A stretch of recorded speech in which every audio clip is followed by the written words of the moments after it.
menjaga alam, menjaga iman. Merusak alam, mengkhianati Tuhan. Assalamualaikum warahmatullahi wabarakatuh, teman-teman. Perkenalkan, saya Anugrah Yoga Finandi. Perkenalkan, nama saya Radi Abdal Ansari. Perkenalkan, nama saya Andi Akbar Fauzan Putra Ahmad. Perkenalkan, nama saya Edi Sastri.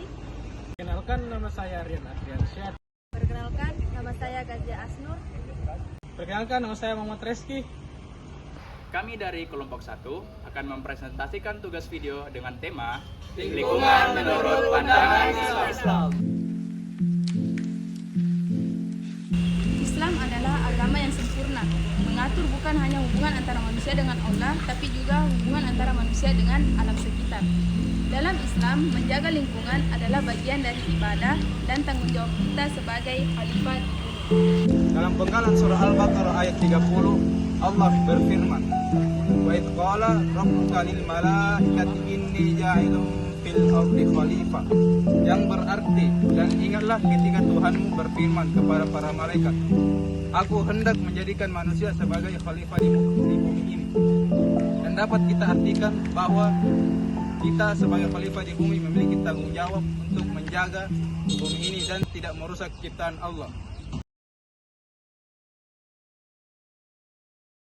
Penebangan pohon dalam skala besar untuk lahan tanaman jagung diduga menjadi penyebab terjadinya longsor di sejumlah titik di Pinrang, Sulawesi Selatan.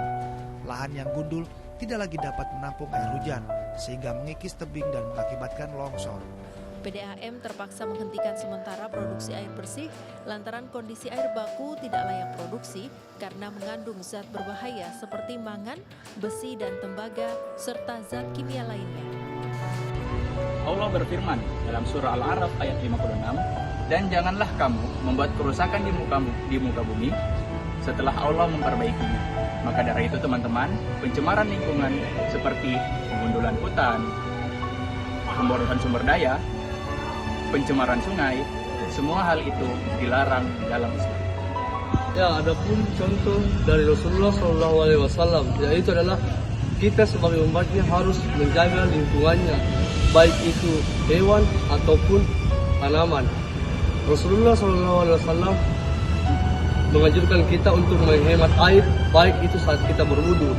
Dan Rasulullah SAW menyuruh kita untuk menyayangi tumbuhan, hewan tanpa alasan pun. Jangan kita pernah menyakiti hewan dan tumbuhan itu. Islam mengajarkan bahwa setiap amal baik yang telah dikerjakan akan diberi pahala. Contohnya seperti membuang sampah pada tempatnya, menghemat penggunaan air dan listrik, serta menanam pohon. Semua itu adalah bagian dari ibadah jika diniatkan karena Allah. Daya alam harus digunakan secukupnya, sebagaimana dalam surah Al-Isra ayat 27 mengatakan bahwa pemboros adalah saudara setan.